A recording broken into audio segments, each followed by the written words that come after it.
से देखिए विकास चौधरी या फिर शिव प्रकाश गुर्जर, दो नाम सामने आ रहे हैं। दौसा की बात की जाए, मुरारी लाल मीणा जो है उनका नाम यहां पर सामने आ रहा है।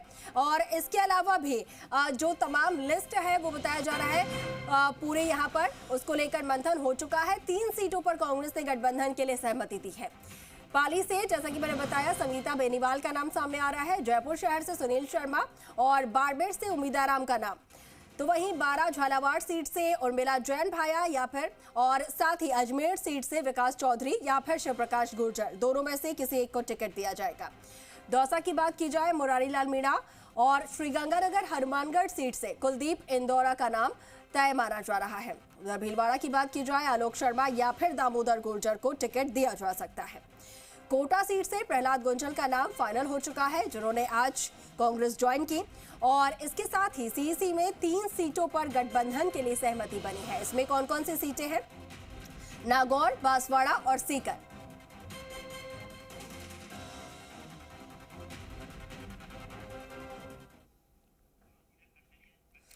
तो देखिए हमारे सहयोगी निजाम कंटालिया जो है वो हमारे साथ लाइव जुड़ रहे हैं और हम उनसे सीधा बात करेंगे कि सीईसी की बैठक में किन किन सीटों पर नाम जो है वो फाइनल हो चुके हैं। निजाम हमारे साथ लाइव जुड़ चुके हैं। निजाम, देखिए सीईसी की बैठक हुई और बताया जा रहा है कि कुछ सीटें ऐसी हैं जिनको लेकर पूरी तरीके से नाम फाइनल हो चुके हैं, मुहर लग चुकी है। आपसे इन सीटों की संख्या जानना चाहेंगे, साथ ही वो कौन कौन सी सीटें हैं जिसके नाम फाइनल हुए हैं और कौन कौन से वो नाम।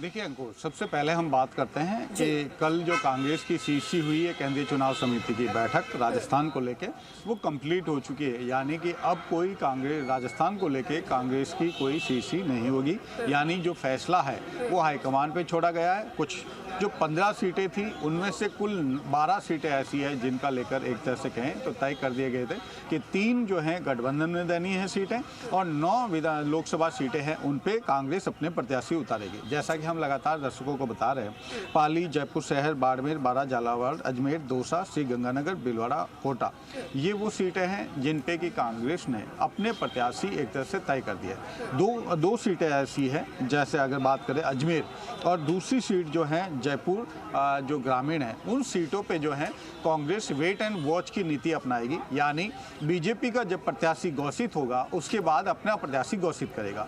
अजमेर से अगर जैसे ही कोई जाट बीजेपी से अगर जाट प्रत्याशी घोषित होते हैं तो शिव प्रकाश गुर्जर को टिकट दिया जाएगा और अगर दूसरा कोई प्रत्याशी घोषित होता है बीजेपी से तो विकास चौधरी को कांग्रेस टिकट देगी। इसी तरीके से अगर बात करें जयपुर ग्रामीण की तो अनिल चोपड़ा, संदीप चौधरी सहित करीब 3 नाम थे। लेकिन अंतिम बात यह है कि अगर जयपुर ग्रामीण से जैसे राव राघवेंद्र सिंह को अगर टिकट देती है बीजेपी तो वहाँ पर जो है सीट का जो अलग मामला हो जाएगा कि वहाँ पर अगर चाहेगी कांग्रेस की वहाँ पे संदीप चौधरी को, अगर वहाँ टिकट किसी और को मिलता है तो अनिल चोपड़ा जो वहाँ कांग्रेस के प्रत्याशी हो जाएंगे। फिलहाल देखिए कि दूसरे अन्य राज्यों को लेकर जो है कांग्रेस में अब सीईसी का दौर शुरू हो चुका है। आज भी सीईसी है लेकिन अन्य राज्यों को लेकर हैं, जिसमें मध्य प्रदेश हैं, तमिलनाडु हैं, सही तमाम हैं। उनको लेकर अभी जो तमाम हाईकमान के नेता हैं वो यहाँ पहुँच रहे हैं। देखिए 3 सीटें हैं जो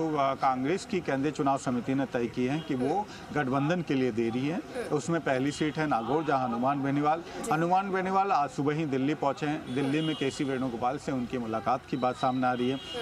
लेकिन ये भी बात सामने आई है कि हनुमान बेनीवाल अब भी जो है बाड़मेर की मांग कर रहे हैं, जबकि बाड़मेर पे कांग्रेस ने अपना प्रत्याशी उम्मीदवार को घोषित करने का मन बना लिया है, क्योंकि उन्होंने को कांग्रेस भी ज्वाइन कराई थी। दूसरी जो बात आती है वो सीकर से सीपीएम को देने की बात तय हो गई है। उसमें जो अमरा राम है वो जो प्रत्याशी है वो सीपीएम तय कर सकती है। तीसरी बाप पार्टी के साथ समझौते के तहत बांसवाड़ा, क्योंकि बांसवाड़ा में कांग्रेस के बहुत अच्छे एक नेता रहे पहले, महेंद्र जी सिंह मालवीय, उन्होंने बीजेपी ज्वाइन कर ली, जिसके बाद से इस पद पर अब जो है कांग्रेस के पास कोई बड़ा चेहरा नहीं है जिसको वो उतारे। ऐसे में वो बाप पार्टी के साथ ही जाएगी। वहाँ से राजकुमार रोत जो हैं वो पार्टी का जो कह सकते हैं गठबंधन का चेहरा हो सकता है। यानी 9 सीटें कांग्रेस की और साथ ही 3 सीटें जो गठबंधन में हैं वो आज शाम तक गठबंधन वाली सारे नाम फाइनल होने के बाद एक साथ जो है गठबंधन की ये जो सूची है वो कांग्रेस आज देर रात तक करीब 7 से 8 बजे तक ये सूची राजस्थान की जारी कर सकती है। सकती है। अगर ये गठबंधन के मामले तीनों पे जो सूची है वो कंप्लीट नहीं होती है तो ये सूची कल पर भी जा सकती है। लेकिन अजमेर और जयपुर ग्रामीण अंतिम समय जब कह सकते हैं नामांकन का अंतिम दिन होगा तब तक भी जो उनके प्रत्याशियों की घोषणा शेष रह सकती है। जैसा कि हम लगातार बता रहे हैं, बीजेपी की वेट एंड वॉच की रणनीति रहेगी कांग्रेस की। दूसरा, एक सीट जो बच जाती है वो राजसमंद की है, जहां पे अब नए प्रत्याशी की कांग्रेस तलाश कर रही है। इसके पीछे जो कांग्रेस के पास अपने अंदरूनी सर्वे या अंदरूनी जो देखिए अभी रिपोर्ट आई है, इंतजार अब ये रहेगा कि गठबंधन जो है 3 सीटों पर उसकी तस्वीरें क्लियर हो जाए और फिर उसके बाद एक सूची जो है वो अभी जारी होगी और फिर उसके बाद एक शायद फाइनल सूची जिसमें तमाम वो हॉट सीट्स जो है और उन पर कौन से नाम शामिल होंगे उस पर कांग्रेस बात करेगी क्लियर। ठीक है निजाम, बहुत शुक्रिया आपका तमाम जानकारी साझा करने के लिए, हमारे साथ जुड़ने के लिए।